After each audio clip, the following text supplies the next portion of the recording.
Hey, Tony, delighted to be chatting with you. Yourself and maybe a relative of yours, Steve Evans, there with me. Oh, you Well, never I wish, but I'm not a relative of Tony's. Not that I know of. Anyway, yeah, this guy's here, a writer for national newspapers and massive Liverpool supporter. That's probably the only thing we have got in common, being massive Liverpool supporters, of course. But yeah, good to meet you, Tony, and it's really, well, it is really a pleasure. But how's life as a Scouser in the big smoke of London? Because you're in London at the moment, aren't you?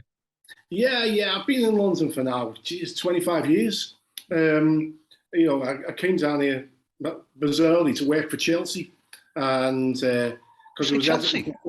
Yeah, I was editing Football Monthly, which Ken Bates bought. So I was doing this on a contract, and they took it in house. So next thing, I found myself working in Stamford Bridge. Wow! And I had behind me a big picture, the big picture of Shankly with his arms outstretched, the town, all the crowd behind. Bates come up one day and said, "Take that down." And I'm like, "You take it down. See how far you'll get." And so he left it up. But actually, it was interesting. Sort of working on the insides in a football club. Chelsea was a strange place and would become stranger very quickly. But, the one interesting thing I'll always say about it, when people say, the Abramovich takeover became a completely different club, there's plenty of people who worked there when I was at Stamford Bridge who are still working there, and you see them on match day and all that. Bizarrely, Chelsea has really kept a connection with its past and its history in that sense. Oh. So, it's when people slag them off, I'm like, I see it slightly different from them, so I wouldn't say I have any affection for the club minds, but, it's you give credit where it's due. Fair enough. Do you get to come back to Liverpool much? No, because COVID didn't help. I was often there, I'd come up for matches and things like that, and I'd stay at my mother's, and that was brilliant, because just a short walk along Vauxhall Road, from the Mitre, it's I know it. Yeah. And, sort of just a short walk up. But unfortunately, she became very ill and has to move into, to be treated in, accommodation. And so I had to give up the house on the Eldonian estate. Oh, yeah. So now it makes it a little bit more difficult. And it's weird. It's weird because when I go back now, I'll probably have to stay in hotels. Yeah. And it feels really strange. In fact, I've lived away quite a lot because, I was like the best part of 7 years in the States, in New York, and then various parts of Southern California. But there was always a base, there was always home to go to. Yeah. But now there isn't home. That just changes your relationship with the city slightly. And, it just feels very, very weird to have to go back and go in a hotel. Yeah, when you involved back in the day, a member of the band and, of course, the farm with Peter Hooton and company. Yeah. I played trumpet and trombone, mostly trombone, with the band. And what happened was I was at college with one of my mates, actually two brothers, and they got involved in an act of violence against the rugby club, and they both. One of them ended up doing, got done for ABH, but it was an ugly incident. But like the university authorities were convinced, and loads of people were convinced that I was there and involved, and I was away. Liverpool were away that day. I was at the match, But to cut a long story short, I ended up getting suspended for a year, so I had nothing to do. So I thought, well, what can I do? So I said to this lad, he was a trumpet player in the Liverpool Schools Orchestra. So I said to him, I said, look, you've got me into this situation. Like, I want to borrow a trumpet off you and learn to play. So we did. Well, I did. And I was on my tune at Book 1. And we were at the match at Old Trafford. And so when the scoreboard ended, and he knew Peter Hooton because Peter and the bands used to rehearse. And his dad had a printing place in town.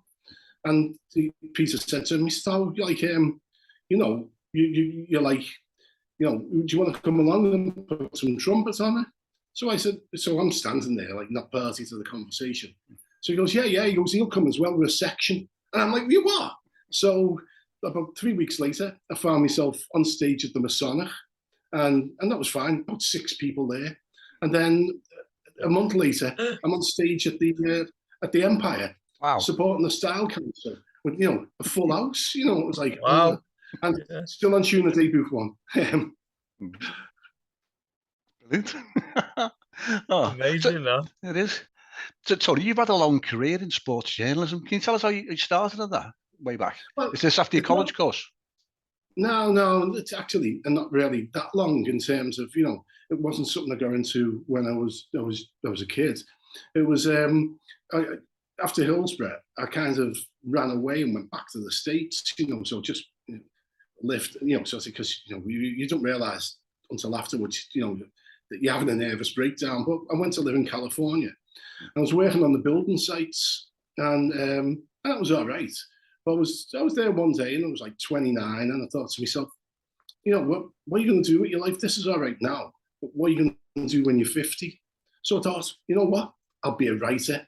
That's how stupid I was. So I started to apply for jobs, writing jobs at American papers. And I was given a chance by a paper preposterously named the San Gabriel Valley Tribune. And so, I started doing a string of doing freelance pieces for them. And then I got a job at the even more preposterously named Inland Valley Daily Bulletin. And I was like the taxman. Yeah, I ended up writing about cars. So that's what I was doing at first. And then, as a sideline, I was coaching football.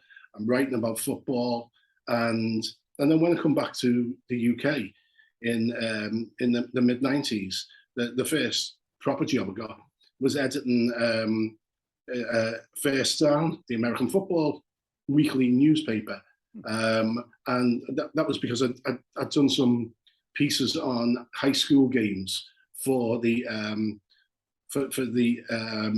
LA Times in Orange County. And that got me the job doing First Down, and from there I just moved from various job to job and to where I am now.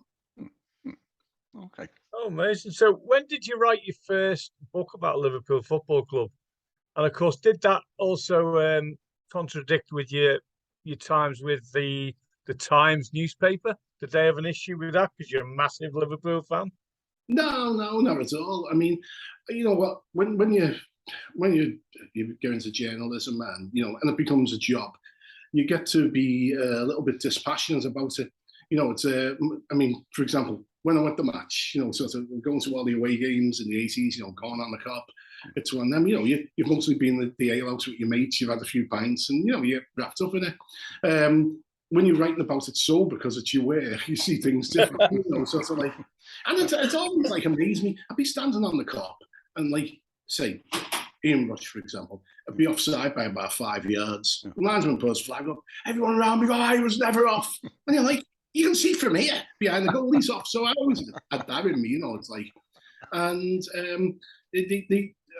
what working for the Times did do is it gave me a platform, a position where I could write about things which I thought was important, and particularly, obviously, Hillsborough. So I wrote about that.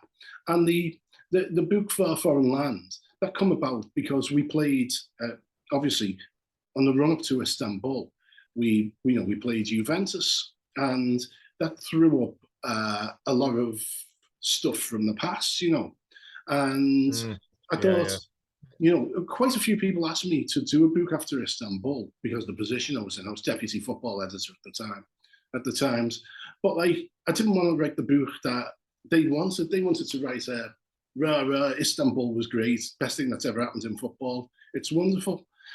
I wanted to write a more reflective book and use the journey, because I went by train because the sports editor heard me talking about my mother going to Rome in '77 by train. So I went by train, and it was brilliant. But I used the journey because it stopped off at places like Paris, and all that, to reflect on some of the journeys I made in the late '70s and '80s to matches, and some of the situations we come in, and obviously one of the big parts of that was Heysel. So I had to deal with that and write about that. And I'd done a big piece on the 20th anniversary for the paper, where I tried to be as absolutely honest as I could be about the day, the way some of us acted, and the way I personally acted. So basically, because I was still finding a level of denial among Liverpool fans that, almost it was anything to do with us, when, there was a long causal chain, and you take any link out of that, it doesn't happen. However, we were quite a big link in it, and and that's got to be accepted. So I wrote that. I wrote the book about that, and so it became sort of my history as a Liverpool fan, very much through my eyes, and some people won't have had a similar experience during that period, but this was the experience of someone who drank in the American bar and the wine lodge, who went on the ordinaries, sort of who lived in that scally world. And you mustn't confuse that with, or the reader mustn't confuse that with hooliganism, because I wasn't into that sort of thing. I liked the drink and the adventures, but but I was living in that world. I mean, we regarded ourselves as boys, and if we ever got caught out and say by the opposition boys, like, we weren't victims, if you know what I mean. Yeah. We weren't antagonists. We weren't trying to fight with them, but we recognised we weren't victims. We were part of the broad culture. And the other thing, like, which I think people don't realise, and we talked about Peter and and the band, but wider than that, Peter and a group of others created and edited the end and produced the end, which sort of was like loaded bastard father, one of them, and what it did, it changed, per football, per music, per culture, per fashion, and it changed the way we looked at fanzines in this country. Football culture wasn't as nihilistic as people would have you. So I tried to write about all that side of it, and hopefully there's plenty. Well, people have told me there's plenty of it that makes them laugh. There's plenty of it that because I detail in sort of in my experiences of both Heysel and Hillsborough, and so we there's a lot which is people might find somewhat disturbing, or but it was an attempt to give a sense of what it was like, at least for me. Okay. Where can people get hold of the book? There's some available on Amazon at a ridiculous price, which you told me about yesterday. People, I'll put a link up to where they can get it from. Is this best from directly from yourself? Yeah, it's the cheapest. I try to keep it as low in terms of cost as I possibly can. 49 quid. Copies available on Amazon for. Do you know what? I didn't even get paid that for writing it. 49 quid, yeah. 7 copies available. 49.99. No, you can give it to 8.50, including posts from me. A bit more, obviously, if you're in Europe or Europe or the rest of the world. But essentially, it's I put the link up on my Twitter feed.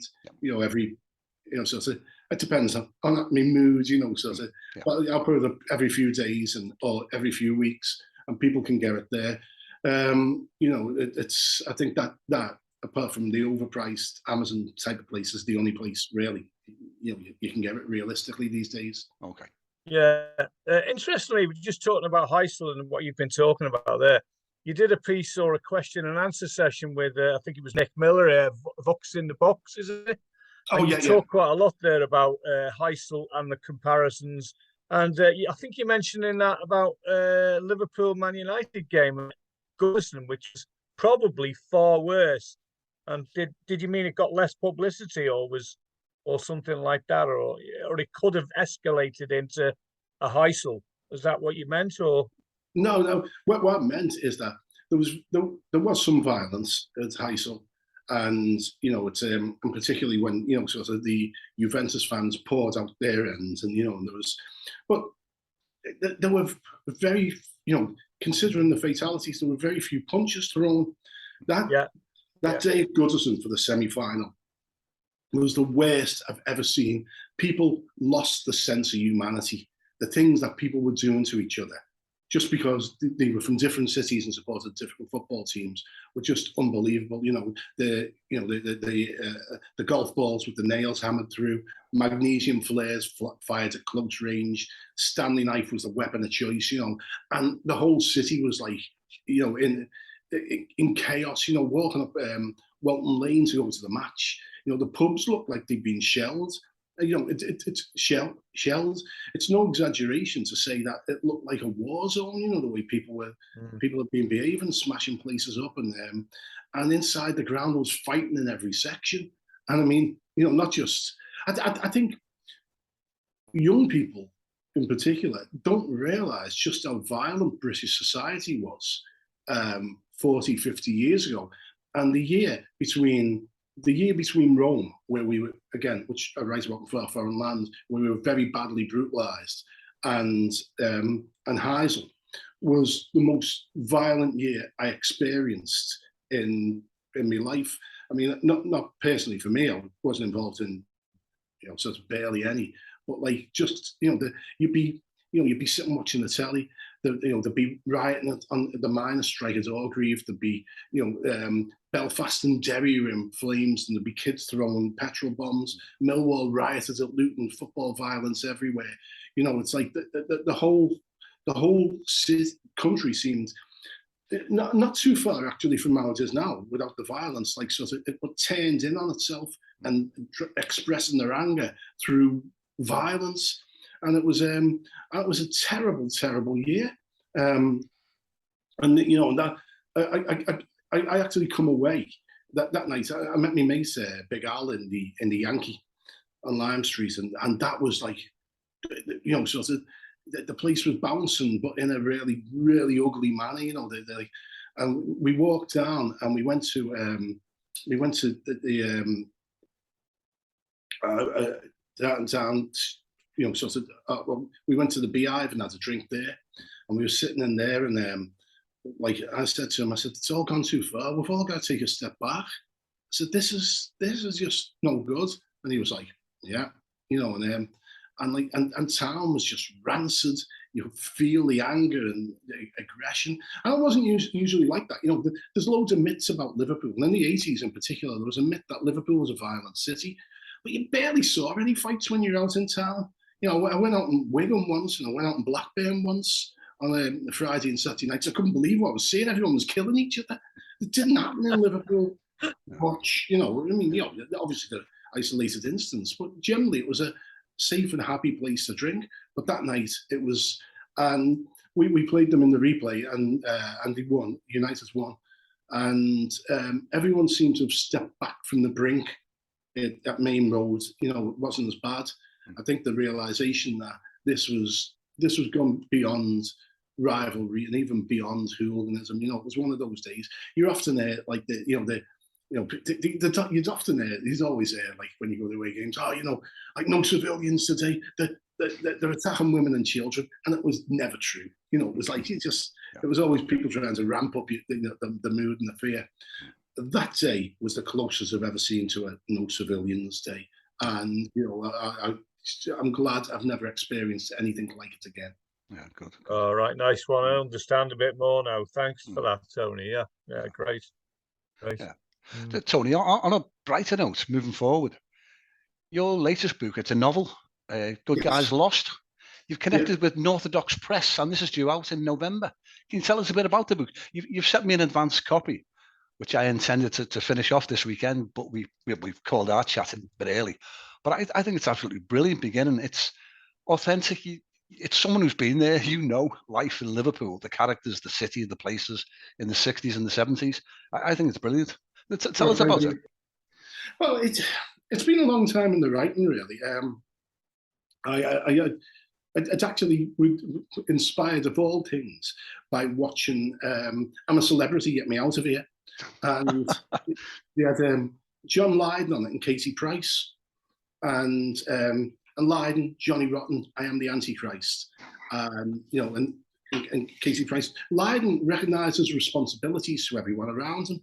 and he was saying, we need to keep, we need to fill the water up, we need to keep it clean, we need to clean the camp. And Katie Price was lying there, she was a bit like, someone else will do it. And what started me thinking was that somewhere in British society there was a watershed, and the watershed was what we call Thatcherism, and what in the book I refer to as something different, vulgarism. Because shortly after that, I saw there was a BBC service called the Mayfair Set, and it was about people who gathered around, certain casinos, but they became the intellectual and philosophical impetus of Thatcherism. And it opens one of the shows with James Goldsmith, and he says, and the quote just stuck with me. It's like he says, some people say the acquisition of wealth is vulgar. He says, well, I'd say vulgarity is a sign of vigor. And that's what they were. They were the vulgarists. And so I started thinking about that. I started thinking about what was going on in Liverpool as well. And in many ways, what we call Thatcherism and the militant tendency were two sides of the same coin. Both of them rejected one nation Toryism, this idea of patronage that these Tories used to say, or like the royalty, we have a responsibility to the people below us. They were like, we're not below you, mate. And what they wanted to do is they wanted opportunity. They wanted to climb as far as their abilities would take them and not be excluded from the top table by class, and in particular class. Unfortunately, the Conservatives, the vulgarists, threw the baby out with the bathwater, and they come up with this idea there was no society, that you have no responsibility to anyone but yourself and your immediate circle. A loads of money society. Yeah, so obviously from a leftist point of view, I believe we do have responsibilities, but I also believe we are being denied by the class system, how it works here, the opportunity to develop as far as our abilities will take us. And that, so that all we want is opportunity. And, but there should be a safety net for those without the ability. So I started talking about that and thinking about this watershed in British society. On one side, going into it, there was a nation where people believed, even the rich believed they had a responsibility to each other. And you come out the other side, where the new way is no one's got any responsibility. And this is the world we live in now, that we're seeing the results of that. And so that's what the book's about. But I mean, obviously, you can't write a book about that. So what it bounces along with two murders, plenty of action. It moves with the Scouse diaspora from Liverpool to New York to California. It has a female villain who would put Jimmy Savile to shade. In fact, does. And loads of events, and it includes, one of the things is, I grew up in a world, sort of grew up in Liverpool 3, where people had no money. So how do you gain status? So you gain status through being tough or being funny, it's one of them. But mostly, hard men were respected. My dads and my uncles were bouncers, so doormen. So I grew up in that world, and tried to give a sense of it. Part of me, when I look back and I've finished it, part of me hates it, because it seems to the outsider they might look as if I've accentuated the negatives and the violent parts of it, the worst. But I also tried to give a sense of the community we lived in, and the way the cultures disappearing, and I just tried to give a sense of what it was like to be in Liverpool during those years, during that time where the city was under political, economic, and social stress from the rest of the country. Always been a rogue city and outside the city, but that was probably the peak of that. So I tried to write about what it was like to be there. And you know what? People often think, there was no money about, they talked about managed decline, and you see all the footage, documentary footage about when heroin swept through, Croxteth, and we were on the Wirral. you know, and you see all that, and you think, oh, people say to me, it must have been a terrible time. It wasn't. Town was bouncing. Young people groups were just coming out of everywhere, you know. So, Dead or Alive, Frankie, you know, all that.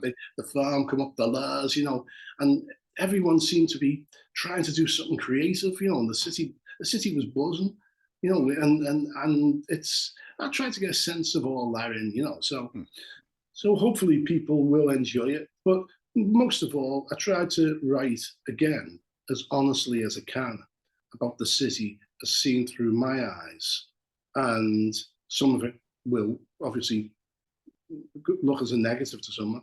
Again, it's like, you know, perhaps we think differently. When I was doing For Foreign Land, the publisher was a very, very upper class woman, and she was like, she come back to me with the manuscript, and she said, you know, this stuff about Liverpool fans going away in Europe and stealing stuff, you know, you seem to be in favour of it. And I was like, yeah. And she's going,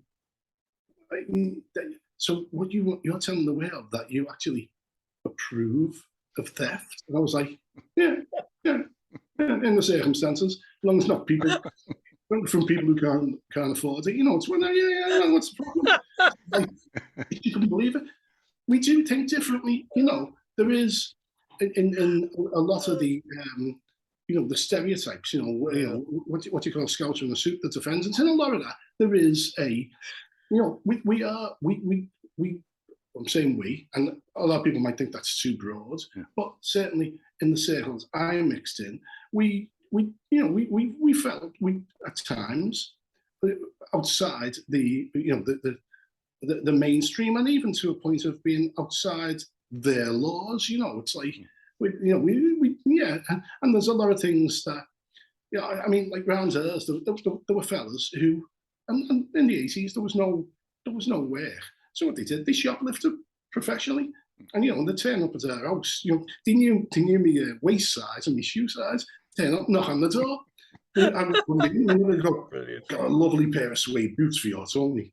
Oh, size 9, yeah, size 9. Got them for him. Oh, there you go. And you know, wouldn't think nothing about it. We knew it was robbed. It was cheap. Good. You know, these boys had to earn a living, and I'll tell you what, the rich are robbing us more than they ever did. Yeah, you're absolutely right. And a lot of saving grace from the 80s. Liverpool and Everton were both brilliant at the time, so it took a lot of the weight off everyone's sadness with having no work and all that, I suppose. But just going back to your book, is this book a standalone book, or are you going to make it as part of a series? No, just it is what it is. And I mean, I got to the point. I've got to do a final review of the publisher's edits, but it's kind of like when I sent them the draft copy. For me, it was like, that's it, gone. It is what it is, and it stands on its own.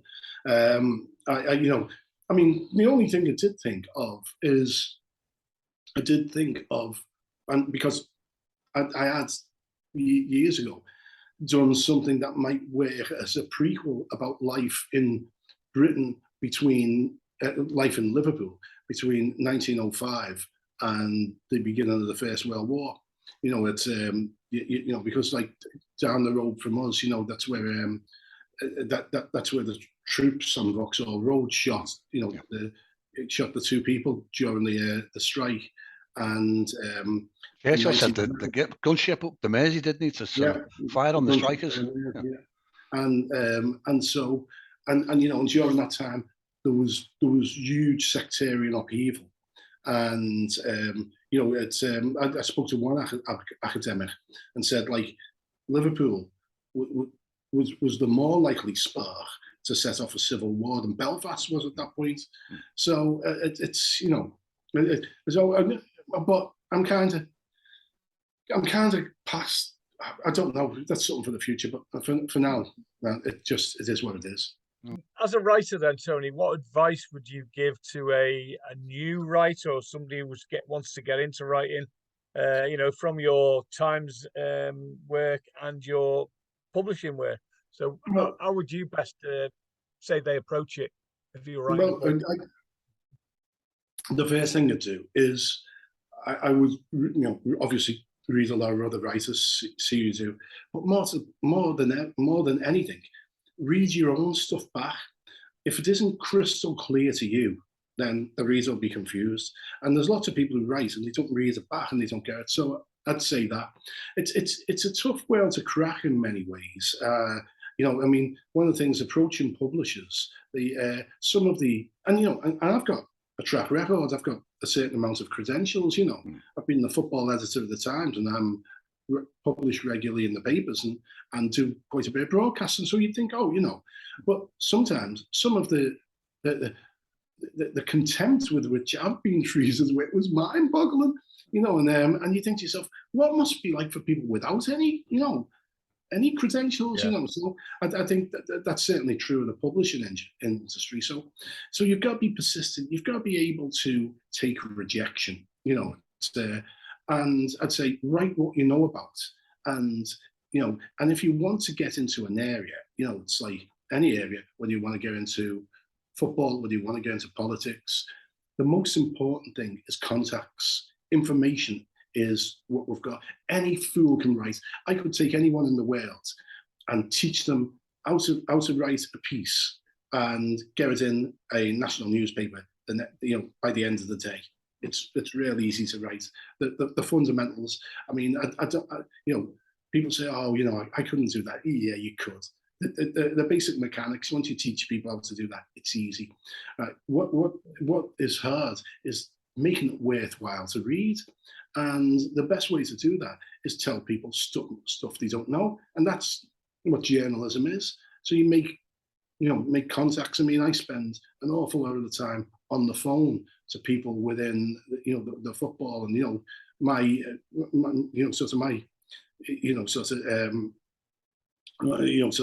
list of contacts in my phone. You know, it's you know, without overstating it, it's like, you know, there's a lot of really senior figures there, and often, you know, you get people on you know, Twitter and things like that go, oh, you don't know nothing. You know, why would you not? Well, for example, for years I got slaughtered for being anti-Fenway Sports Group, and you know, people saying, you know, you just hate them. When in actuality, I co-wrote John Henry's open letter to the Liverpool fan base with him. You know, I wrote the words he said when he spoke at the Hillsborough Memorial. For a while, we had a very close relationship, and I would say things that were happening in the club, and people would call me a liar and say, can't possibly do it. I had the emails from him, which, you know, brilliant. So contacts, that's the thing, that's the gold standard in journalism. So, you know, make contacts, talk to people. It's not a job for the shy. You've got to be social. You've got to be able to go and, you know, and as I say, you know, often the other thing is you write something negative about someone, and what the man in the street doesn't realize, so they slag them off on Twitter, you know, it's like one of them. But you've got to go into the ground, into the stadium, into the press conference with them. You've got to see them again. True. You know, whenever I see Roy Hodgson, he always gives me a really you know, it's so you've got to be prepared to back what you say as well. So if you're going to write something negative about someone, you better be prepared to back it up. You know, I mean, I had an argument with one a famous ex-footballer that went on for, when I looked at my phone, it was 29 minutes, and we were just screaming at each other. I mean, you know, like to the level of arguments, he was like, "You Scotland Road," you know, one of them, like, "Hey, don't talk to me, you know, one of them, like, and so you've got to be prepared. You got to have a thickish skin. But you know what? The one thing I'd say, if you want it badly enough, don't be discouraged. One of the things I often speak to young people, and I start off by saying, you know, you'll get told by older journalists, "Oh, the game's dead," and that's crap. You know, they're just wonderful opportunities there, and it's a brilliant life. But here's the thing: most of us don't really want to do it because, you know, it's a lifestyle choice rather than a job. You work nights, which make it difficult to keep relationships going. You know, it's you're often away if you're lucky, and again, people sometimes don't realise a simple thing, that the match report they read in the paper the next day, you haven't had time to sit and reflect over it. You filed on or even before the final whistle. You know, it's like, so it's there are components of it that make it more trying than most people would think, and they discourage those who are not committed to it easily. But if you are committed, keep working, keep looking, and there's never been more outlets for people's work now because of online. So you can showcase your stuff, whereas in the past, you had to get in. Now, unfortunately, the pay's gone down, in terms of journalism, but there's still a good life to be led, and there's still good jobs if you have the right attitude and ability. And I'd say attitude more than ability. Just before quickly finish, I had a writer who worked for me who English was a second language. So he once filed and signed misspelled his name. Really, that's it's not a joke. He had 3,000 numbers in his contact book, and he tried to at least make some sort of contact with every one of them once every 3 months, religiously. And so he got stories, and that made him worth his weight in gold, even if I had to untangle his clumsy syntax and turn it into English. Yeah. That's brilliant advice. Well, listen, our time's going to run out any second now, Tony. But it's been a privilege chatting with you, mate. Really appreciated it. No, that's a pleasure. It's a pleasure. Yeah, really enjoyed it. Very informative. Thank you, Tony. Yeah. Let's keep in touch as we have been on Twitter. Yeah, definitely. And you know where I am. When you finish the book and it's out, if you'd like to discuss it further, I'm always in it. Let's book it now. Let's book it right now. It's booked in November. Got it. Yep, November. Let's chat again then. And we can always email you as well, because we've got your email address now. Yep. Definitely. Yeah. Anyway, chaps, really good speaking to you.